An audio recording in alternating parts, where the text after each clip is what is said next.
This is Spacevidcast Live for Friday, June 24th, 2011. We are the Internet's Benjamin and Carrie Ann Higginbotham, and oh my goodness, have we got an action-packed episode for you.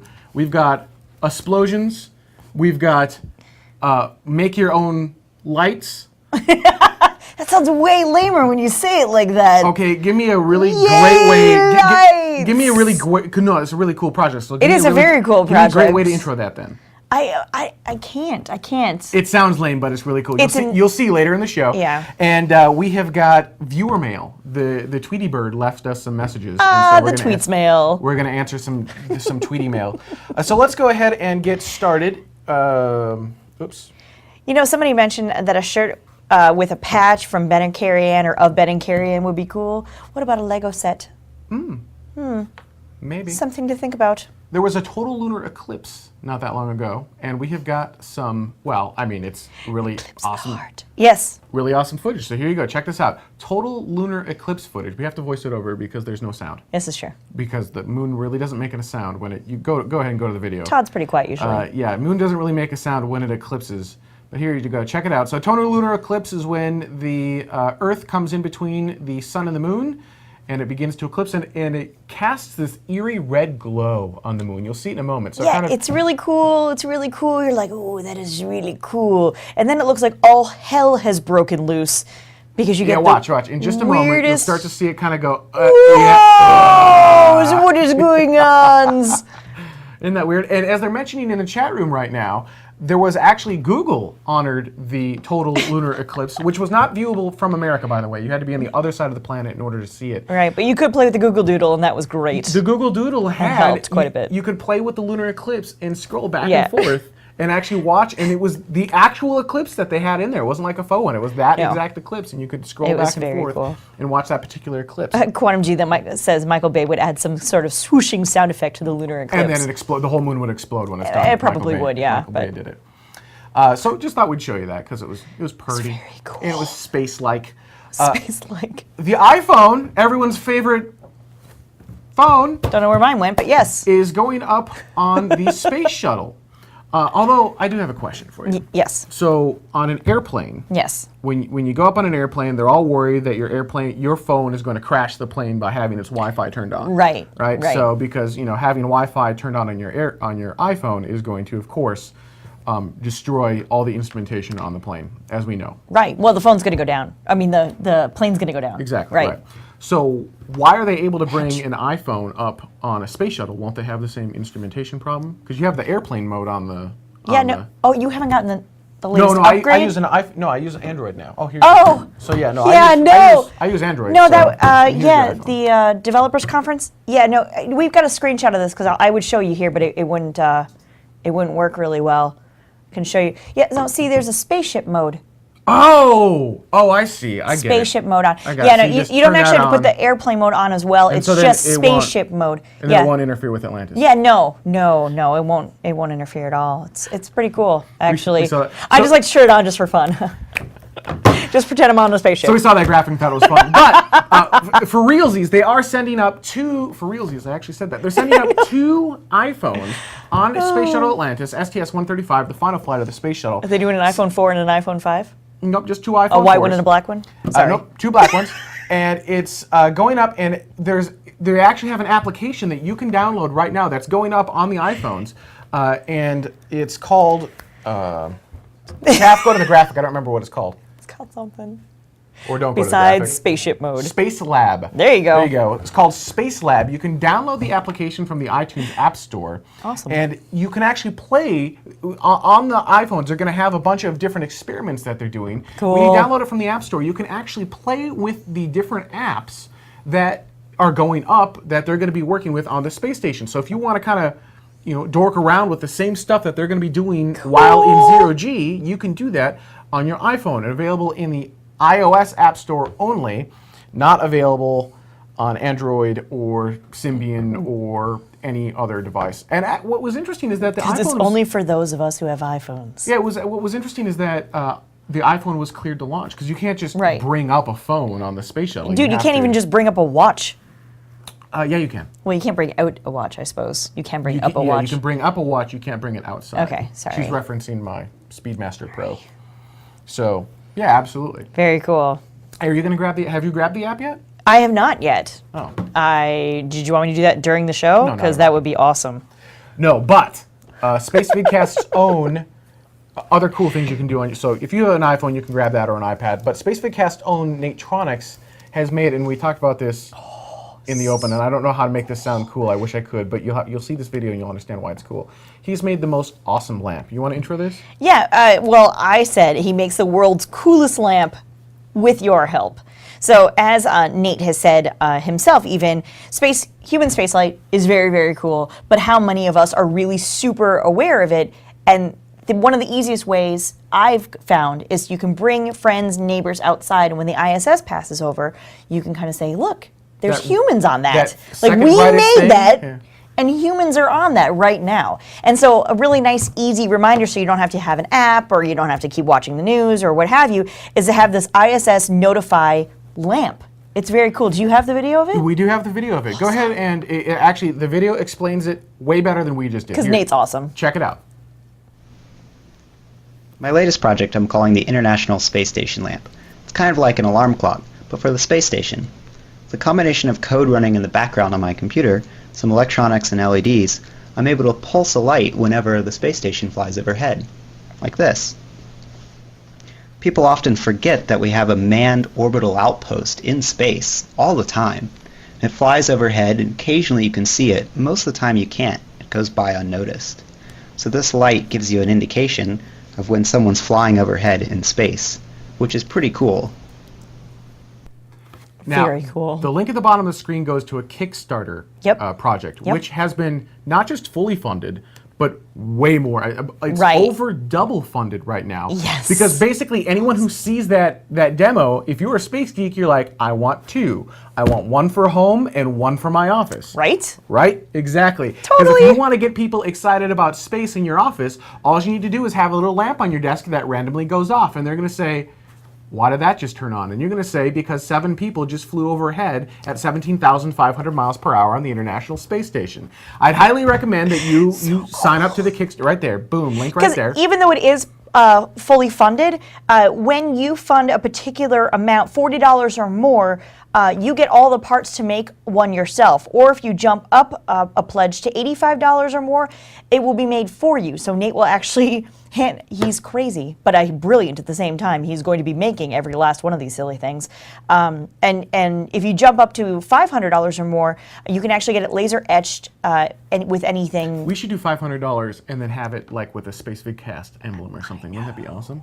I know. Anyway, so yes, even though it is fully funded, I just feel free to throw some more money his way. Yeah. He's doing incredible work here. He did it in what, 4 days? Something like that. So he's got 26 days to go. He's already double funded for this particular project. It's amazing. Grab two, like I said. One for home, because then you can run outside and look, and then one on your desk. The only problem is when you're working, usually you're working in the middle of the day, so kind of you'll see the light go off, but you're not going to be able to, you probably won't be able to look up and say, hey, there it is. But well, depending on where you work. But at least it starts a dialogue, right? And yes. That's what you need to do to get people excited about space again, is you need to start that dialogue. And this is a great tool to make that happen. Very cool. And it's really nice to see that one of our own, to a certain extent, has gotten, it's not just a cool project, but it's gotten a lot of press. He's been on Gizmodo and IO9 and Bad Astronomer kind of thing. So very, very cool. Nate's an awesome guy.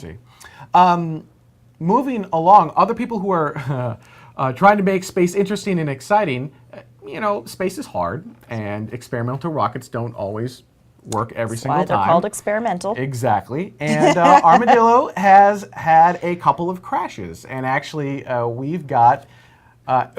first off, let me say the link at the bottom of the screen is going to bring you to a parabolic arc article. And inside of that article, Doug does a great job of summarizing what happened. But if you want to go hyper geeky on this and figure out, I mean, like, intimate details as to what exactly happened with these two failures, there's a long blog post that John Carmack made, and there was an update by Ben Brockert as well. So you can get very, very specific details. Now we're going to show you. There are a bunch of videos that show this blowing up. But basically, we're going to show you. It didn't blow up.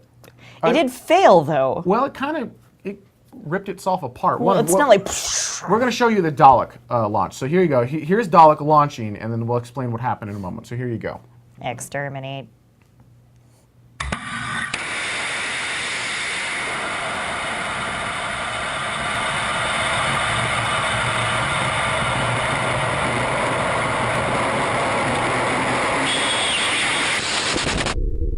All right, so here's the slow-mo playback of this, and you saw the launch was going all right. Now, according to Carmack, what happened was the engine gimbaled over too far. Now, while I'm watching the video, I don't actually see the engine gimbal out. What I see is that hose pull out, and then all of a sudden everything goes all haywire? Yeah, then you can see it just go thunk, and from that moment forward, and then fire, explosion, and basically what happened is the force. I don't want to say rips the vehicle apart, but yeah, I guess they had an anomaly at that point. And if you keep watching it, it does crash back down to Earth. So, yeah. The other videos in that article, because they've got a couple different cameras on the vehicle itself, pointed in different directions. So, like, one's pointed down, one's pointing up, et cetera, et cetera. And then as the fall starts to happen, you kind of get this slow sort of, you see the blue and then the brown of the ground, and then you see it like this, and then you see it like this, and then boom! And it's a little intense. And we chose not to show it because... If you're prone to seizures, seasickness, anything along those lines, don't watch. Yeah, it gets really like you just see the horizon just going. And we were both really like, fast. whoa, yeah, we had to back away. We're like, whoa, that's enough. We're good with that anyway. So. Yeah, exactly. But detailed information on what happened on John Carmack's blog. Parabolic Arc has a really great review summary of it. But still, you know, they're doing stuff out there, right? They're actually making rockets. They're launching stuff, and that's the exciting part. Is even if it doesn't work the first time, you learn some lessons from it, and that's what they took away from this. Right. Is that we've learned some stuff from this. Right? So thankfully. That's pretty cool. Not like, oh God, what happened? No, and that was it. I mean, they detailed precisely what happened on each one of those things. They figured out the problem, they're going to iterate, and they're going to build new rockets and try again. Yeah. And so Armadillo Aerospace is the name of the company, and they're also looking to compete in the suborbital space, where you can go to space and actually, not on those rockets, by the way, like, not just those rockets, but not even that design of a rocket. Right. These are completely different rockets you'd be going up on. But you'd be able to take a suborbital, 5-minute trip in 0G across the official boundary of space. And speaking of, the company that will most likely get us there first is Virgin Galactic. Now, Virgin is never very forthcoming with information. They're very general. When will Virgin Galactic launch? When the ship is ready. When we've deemed it to be safe has been their answer. And right, and they're very much so acceptable. into promotion. And so there's a lot of PR and a lot of general, exciting, interesting statements. Absolutely. How's that? But there was an interview on CNN recently, and I can't show you the interview. But if you go, there's a... Oh, no, there is no banner. If you go to our wiki, wiki.spacevidcast.com, I will put it in the wiki notes for this particular show. There is a CNN article that has Richard Branson on what looks to be his own private island. I don't know where he actually is, but it's hilarious because you've got the CNN anchor in the studio, and then you've got Richard Branson just like crazy billionaire on my island with, I mean, it's like exact... one palm tree and water, that's all you really see. It is precise. When you think Richard Branson and you think crazy billionaire, it's exactly the setting you'd expect him to be in. You do, actually. Hi, I'm Richard Branson. A couple of interesting things that came out of this. First, he said that he expects to be flying sometime within a year. Within a year. Not the year, but a year. So within the next 365 days. Oh, we need a new countdown. We do, the Virgin Galactic countdown.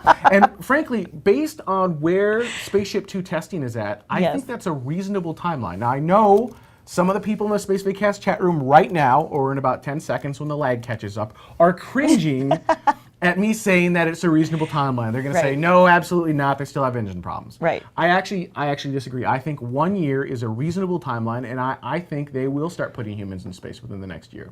It'll cost you $200,000 to go to take a ride for 0G. The other interesting tidbit that he said is that they're looking beyond suborbital flight into low Earth orbit. Yes. And we had heard rumblings of that before, but when Richard Branson says, yep, this is something that we're looking at, this is our next step after suborbital, that makes it a bigger deal. Right. Because what they have now cannot do low Earth orbit. No. It's like 10,000 miles an hour too slow, right? It's Yes. not going to make it. Is that all? That's all. We can make that up You in a know, year. put a bigger engine on it. Okay. I don't know. The third thing he mentioned, which I had always thought would be a good place for them to go, but I had never really heard anyone at Virgin Galactic say, is Yes. intercontinental flights. So if you want to go, we no longer have the Concorde, so if you Right. want to go from New York to London, you have to take a standard flight. Right.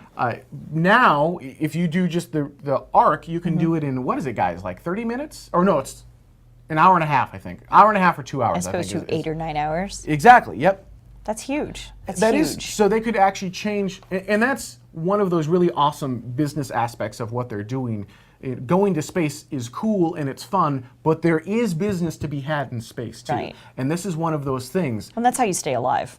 Well, you got to make money. Right. You make money or go away, right? Yeah. Exactly. So those were the interesting things that came out of Richard Branson's interview on CNN. Like I said, go to the wiki article, wiki.spacevidcast.com, and click on 4.16 or search for 4.16 for this particular show, and we'll have a link direct that goes in and brings you to the CNN article so you can watch it. It's about a 3-minute video. And really exciting to see Virgin Galactic actually doing new stuff in this space. Totally interesting. No pun intended. Haha. Hey, you like that? Yeah, I do, actually. All right, when we come back, we're gonna answer some Tweety mail questions from our viewers And the tweet mail. and the tweet mail. Stay with us. We'll be right back.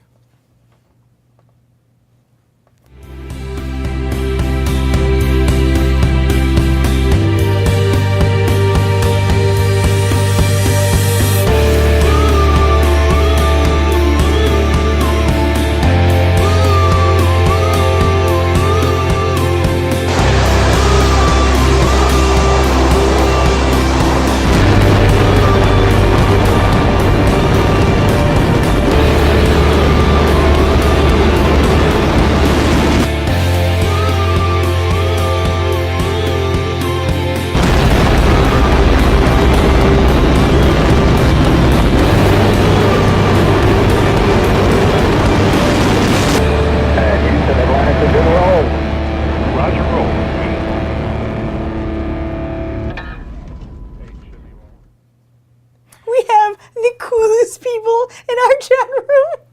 So Hantner, while we were in break and we're watching the STS-135 video, which as soon as it came on, everyone's like, "I love this video. This is awesome!" And by the way, thank you. It was a lot of fun to make. Hantner, and he actually did do this. If you go and watch that video, because we have just that, it's like a 42-second video on YouTube. If you watch just that video, you will see a closed caption option. And Please click it. and click on it, because what he did, and this I think is hilarious, I think it's awesome. he transcribed the text that's already in the video, because there's really no speaking in the video. But here's what's really funny. At the very, very end, there are a couple lines that says, Houston, Atlantis is in the role, and Roger, roll Atlantis. Right. He didn't transcribe that. He transcribed spacevidcast.com. So the part that you actually would want transcribed isn't transcribed. It's absolutely hilarious.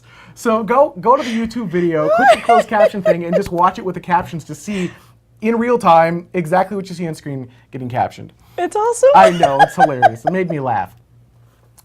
So that was STS-135 promo video.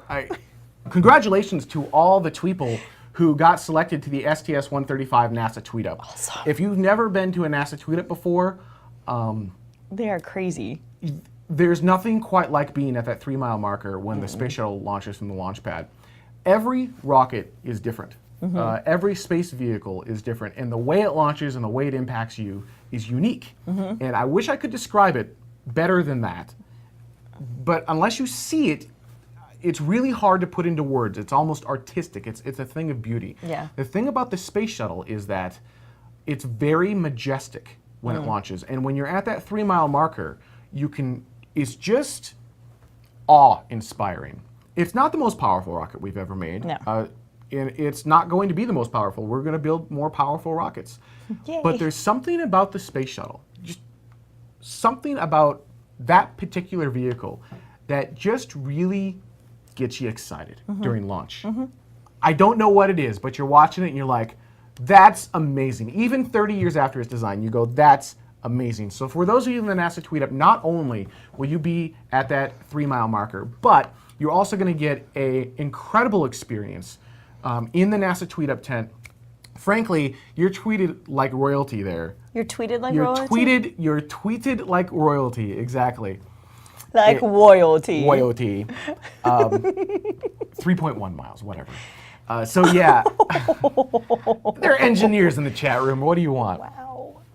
A Geek Mom is going to be there from our chat room and from Twitter. There's a bunch of people from our chat room who are going to be there. We got a bunch of Spacevidcasters that are going to be there. So remember to represent Spacevidcast in the best possible light. Spacevidcast, of course, will be there. We'll have our own Spacevidcast tent. And for you NASA Tweet Uppers, your NASA Tweeple there, crash our tent. STS-133, I think it was, did the best job of crashing our tent.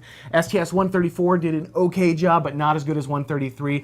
STS-135, I want you to just hardcore come in there. We want to hear your story. We want to hear what your experience is like, because frankly, we all know. We all know what the astronauts are going to say. We all know what the engineers are going to say. We want to know what you have to say and why it inspired you. You bring them Uncrustables, and then you never know what they're going to say. So the final flight of Space Shuttle Atlantis, July 8th, 2011. But what if you weren't selected for the NASA Tweet Up? I don't know. It sounds like some people on Twitter are like, well, I wasn't selected, so I can't go. No. Au contraire, mon frère. No. You can go, you just can't go to the press site. Right. You can go to a slightly further marker out, and that's at Spaceview Park. In fact, there are so many people that will be going to Spaceview Park. Someone has organized, do you know who organized this? Chat room, do you know who organized this? Somebody would know. Yeah, someone tell me. There is a tweet up at Spaceview Park. The cost of Spaceview Park is 0 asterisks. Yes. So anyone can go. As long as there's room, you can go. Just show up. So get your tickets for July 8th. Go on down and watch the final launch of Space Shuttle Atlantis. Well, final launch of the Space Shuttle, period, from Spaceview Park. Yeah, it's not the 3.1 mile marker. It's closer to 12 miles out. Yeah. But that's still a lot closer than being on the internet. Right. You know, don't get me wrong. I'd love to have you guys watch our live coverage, and if you can't make it for whatever reason, I hope we'll see you there for our HD coverage. But make it down there. Find a way to make it down to the Spaceview Park Tweet Up, and you can find more information at, I think it's SVP for Spaceview Park Tweet Up on Twitter. Geek Mama's got it in there. svctweetup.eventbrite.com. Right. And Geek Mom, do you know who started it? Somebody said Jerry Shands. Okay, there you go. So that will be awesome. And I expect it will be awesome because we're going to have like dueling tweet ups going on. I know. And it's going to be more than just those two, though. Yep. Because Space Camp has their own tweet up as well. Oh my gosh. Right? It's going to be fun to see the dynamic between all the different tweeple and what they're tweeting about and where they're at, because the people that are at the NASA Tweet Up, they have like astronauts thrown at them and just this constant barrage of schedule, right. which is fun and interesting, but it's very, very different than... Oh, really? The Canadian Space Agency is having their own tweet up as well. Oh my gosh. This is awesome! And everybody has to come to the Endless Barbecue. Go on. You know what we're going to do? And Uncle BS is going to kill me for saying this. Yeah, he is. On our wiki page after this show, we're going to compile a list of all the different tweet ups that you can register for to watch STS-135 so that you have a way, hopefully somewhere around you, to participate and be part of this final launch. You know what? Treat it like Yuri's Night. Even if you don't have a tweet up around you, make one. And if you need, Spacevidcast works on HD TVs via your computer or your Roku live. So just get a bunch of people around, watch it on your HD TV. If you're working that day and you couldn't make it down for whatever reason, just get a bunch of people in your office around your computer, go full screen. It looks amazing, and enjoy that final launch of the space shuttle. There are many different ways to enjoy a tweet up. A tweet up too, but many different ways to enjoy the space shuttle. But a tweet up is just, there's a certain energy and dynamic that you don't otherwise get. So there you go. Very cool. So excited. Yay. Let's answer a few tweet email questions from some viewers. So what happens is... What time is it, Jeffrey Peterson? Tweet me. Well, I have to stop that one right there. We can't. You know what I've So this, for those who don't know, this comes from the Late Late Show with Craig Ferguson, because I think he's funny, and so he's got I just like his accent. He's got his robot, and they do their tweet email every night essentially. Yes. and they have these little intro graphics into the Twitter mail. I've always wanted to just swipe one and play it right there, right before we go. But oh man, we can't do that. Wouldn't it be fun though? So if you go and watch it and you see that little intro graphic, imagine that right here, right now. All right, let's get to our first question. Max, stop it. Joe Erner on Twitter asks, Russia has rockets that look old. Are they less technically advanced compared to Space Transportation System or STS missions, or are they just a different style? Well, both the Space Shuttle and the Soyuz rockets are old, although the Soyuz design is, generally speaking, older. The Space Shuttle is more advanced. It's more technologically advanced than a Soyuz rocket. Space Shuttle is actually the most complex space vehicle we've ever built, and that is not a benefit. Interestingly enough, that is a drawback. When it comes to vehicles and comes to engineering, complexity is bad, simplicity is good. You don't want lots of complexity to make your rocket. More things to go wrong means more things will. Exactly. So it is more complex than a Soyuz rocket, and that's not necessarily a good thing. A couple differences. The Space Transportation System, the Space Shuttle, can carry humans and a boatload of cargo, both up and back down. The Soyuz, really, it can bring some stuff up with it, but generally it's human cargo up, human cargo down. Right. That's actually a better design. It's a safer design. So right. Using broad strokes, Soyuz is a much older technology, much more time-tested and true technology, much less sophisticated technology, but much safer technology. Someone in the chat room says Russia equals steampunk. To a certain extent, yes. And they break their cargo apart. So they send humans up on one rocket and cargo up on another rocket. Right. And that, in my humble opinion, is the better way of doing it. 2 launches, design the vehicle for what it really needs to do. Don't try to... Instead of a multi-purpose. Yeah, pretty much. And that's what I think it was Challenger Commission? I don't remember. One of the committees for either Challenger or Columbia came to the same conclusion of you really should be sending these up on 2 different rockets. Now, a lot of people read that to be 2 completely different designed rockets. I think what they meant is not 2 different designed rockets, but send your humans up on one and cargo up on a different one. So I hope that answers your question. But so, yeah, it's not as advanced as STS. And he actually had a second question, also from Joe Erner, which is the Space Transportation System being replaced by an updated or improved version of the HL-20, and you can see on the screen right there, that's the HL-20. You also notice that's the old worm NASA logo. Yes. Because the HL-20, if I remember my history right, was the late 80s when that was being designed. And this goes back to that concept I was just talking about, which is you really don't want to be sending your humans and your cargo up on the same vehicle. That was a humans only, it's like a space shuttle, but for humans only. No is the answer. There is no, How dare you ask? There is. I feel like I'm in trouble and I didn't do anything. I didn't mean it like that. The answer is no, though. NASA is not working on a new winged vehicle to bring humans up or back down. Fundamentally, going back, they really did have the design right in the Apollo era. The capsule design is an extremely efficient design. This is why SpaceX uses it. This is why we used it in Apollo. This is why Russia still uses it. It makes a lot of sense. There are improvements you can make on it, and I would point you to Dragon and the motors, the abort systems. Pointing, sorry. So the abort motors on Dragon for improvements on that. But no, there is no plan for a winged vehicle that humans can go in. Right. We do have the unmanned vehicles from the military, the the X-37B, I think it is. Right. But that, no humans on board that. That launches on top of a rocket and the orbits around in a classified orbit, which we find after like 2 days, and then it lands back down here on Earth. Whoa, they are freaking out about Dream Chaser. Yes. So there are vehicles that people are working on, but it's a Dream Chaser isn't NASA. Ooh, Spaceship One? Spaceship One is not NASA. The question was... As NASA says. The question was about NASA. There are winged vehicles being worked on. Spaceship Two is a winged vehicle. Skylon is a winged vehicle. I mean, we can name more winged vehicles, but the question was from about NASA. And so NASA is not. I do have to back him up on this There one. you go. Sorry, All right. Next question comes from Big Dre Video, which was, when your show, and this was 4.14, was talking about the Skylon single-stage to orbit spacecraft, believed there was a vehicle that had already done that, and it was not the Titan II. He thought it was the SR-71.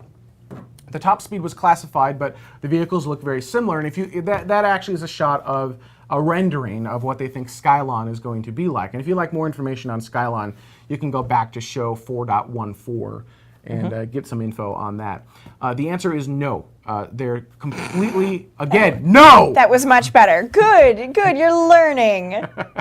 But really quickly though, Tave says that HL20 lives. The SNC building, SNC is building a variant of it under CC Dev. Sorry. Just thought I'd interject. So there you go. Well, would you count that? All right, we'll go backwards the story. Would you count that? So does CC Dev count as NASA? Because it's money from NASA, but not necessarily NASA building the vehicle. Well, Tave would know all about money from NASA. So I'm not sure how you count that. So, all right, so the answer is kinda. How about that? We've gone from no to kinda. All right. Poor kidlet. Is that better? Is that better?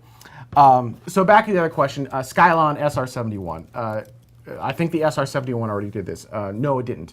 The SR-71 was an airplane, and it was a fast. It was faster than Mach 3, I believe. Chat room can correct me, but I believe it went faster than Mach 3, so 3 times faster than the speed of sound. The thing that makes Skylon different is that the engines convert from a jet engine that pulls air in to a rocket engine, because when you get into space, you get into low Earth orbit, trying to suck air through an engine is not going to work. There's nothing to pull through the engine, nothing to give you that momentum. That's where the rocket engine comes through. So the SR-71 did not have that. The difference is the Skylon can reach, in theory, low Earth orbit, which is substantially further higher up than where the SR-71 could go. That also requires a speed of at least 17,500 miles an hour in order to reach low Earth orbit, specifically at the International Space Station. So, no, it didn't. The SR-71 There's no suck, only thrust. Top speed of SR-71 may still be classified, but it simply did not have the engines necessary to make it into low Earth orbit, and it did not go 17,000. Even if you declassify it, it did not go 17,500 miles per hour. So there you go. No, that's the answer. And the last question of our Tweety Bird mail. Poor kidlet is going to be scarred for life. Man, oh man, oh man. This is from TI994APC, which is, does anyone know when the next Falcon 9 launch is? And the answer is yes. SpaceX does. SpaceX does. that's the real answer. Note where we don't work. What does that logo say? Whoops, right there. So Falcon 9 Flight 3, I don't believe SpaceX has announced a date. Sometime this year is as close as we're going to be able to give you, because I believe that's as much as SpaceX has said. Quantum G says around December. Jim Noble says before Christmas. Falcon 9 Flight 3, sometime in 2011. Ta-da! SpaceX, I'm sure, has a pretty good idea as to when they're going to launch it. So someone knows, just not us. It's not us. Well, us being us. The non-SpaceX. Does not really know. And even then, I'm not 100% sure SpaceX actually knows when it's going to launch, because there are a lot of variables there, but there is no earlier than date set yet. Did that sentence make sense? Something, yes. I think it kind made of sense. And on that note... No stones being carved just yet. I did want to say on air, Yes. this Sunday is our 10-year wedding anniversary. Sunday. At the Benny Dome. Oh, that didn't sound right. No, it really didn't. So I just wanted to say happy 10-year wedding anniversary, Carrie Ann. Oh, happy birthday. You know what? If it's okay, I got you a present. You got me. I didn't get you anything. I know, but I don't care. I got you a present. All right. Okay, right. It's right there. The shuttle? Oh, the bag. The shuttle. She got me. Seriously? No, I did not. That's for after For the show. realsy this time. Look at that. You're in it. Should I open it? Wait. Should I do it in post-show or should I do it now? I don't know. I don't see. We'll do it now. This is normally stuff we do in post-show. There Happy you go. anniversary. Ooh, it's a little box. It is? It's Oh, a it little is. box. That's awesome. Is this SVC01? It's a little city It's a Lego little kit. moon rover. Little moon with rover. a little astronaut guy. And he goes with your shuttle. Yeah, in a little box. I got a little box. Tiny moon little- rover. It's so awesome. All right, everyone, that's our show. I do want to, you guys remember back on April Fool's, we had an actual April Fool's show. Yes, Mast and Spacecast. Mast and Spacecast. We had the joke that we were purchased by Mast and Space Systems. By the way, that was a joke. We were not purchased by Mast and Space Systems. One other thing that happened in that show is that our director decided to punk us, and he played Friday in the middle. So I said for Friday, whatever, and so he played Friday. It's Friday. And I just want to remind everyone that the executive producer always trumps everyone. On that note, have a great night. We'll see you next week.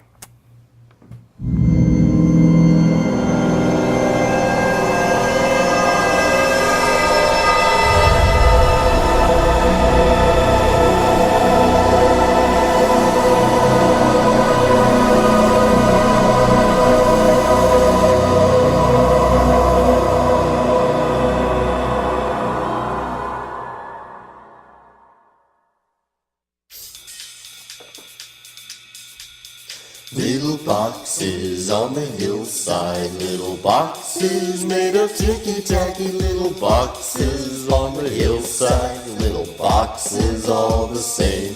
There's a green one, and a pink one, and a blue one, and a yellow one, and they're all made out of ticky-tacky, and they all look just the same. And the people in the houses all went to the university where they were put in boxes and they all came out the same. And there's doctors and there's lawyers and business executives and they're all made out of ticky-tacky and they all look just the same. And they all play on the golf course and drink their martinis dry. And they all have pretty children, and the children go to school. And the children go to summer camp, and then to the university where they are put in boxes, and they come out all the same. And the boys go into business and marry and raise a family in boxes made of ticky-tacky, and they all look just the same.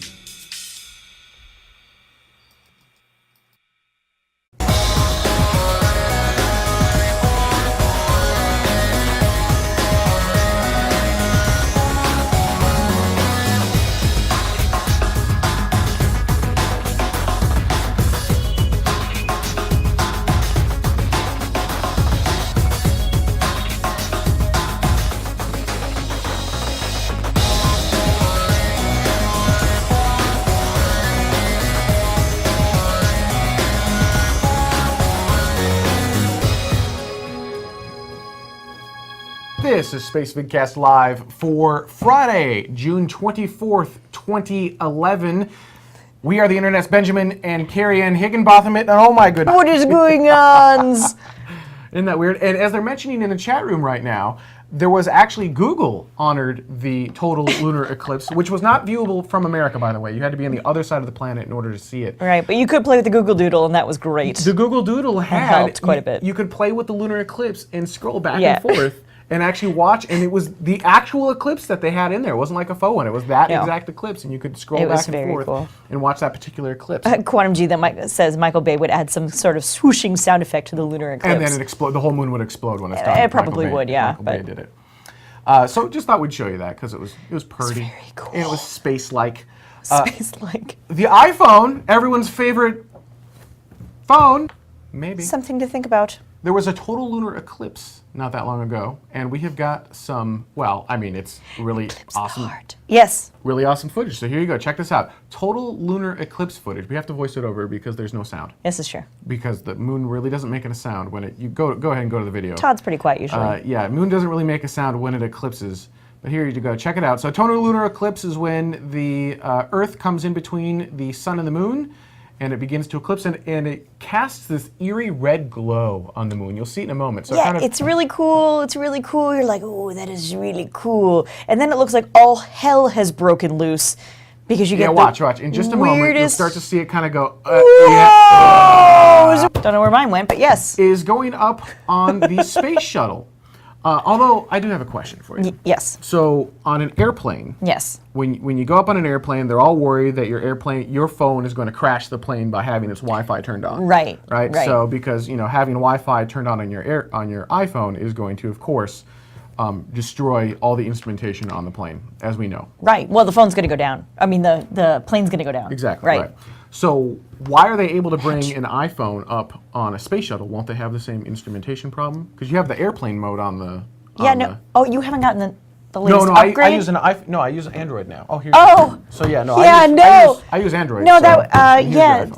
the developers conference. Yeah, no. Have we got an action-packed episode for you? We've got explosions. We've got make your own lights. That sounds way lamer when you say it like that. Okay, give me a really Yay, great way. lights! Give me a really great. No, it's a really cool project. So It is a very cool Give me a great project. way to intro that then. I can't. It sounds lame, but it's really cool. It's You'll see later in the show. Yeah. And we have got viewer mail. The Tweety Bird left us some messages. The tweets mail. We're going to answer some Tweety mail. So let's go ahead and get started. Oops. Somebody mentioned that a shirt with a patch from Ben and Carrie Ann or of Ben and Carrie Ann would be cool. What about a Lego set?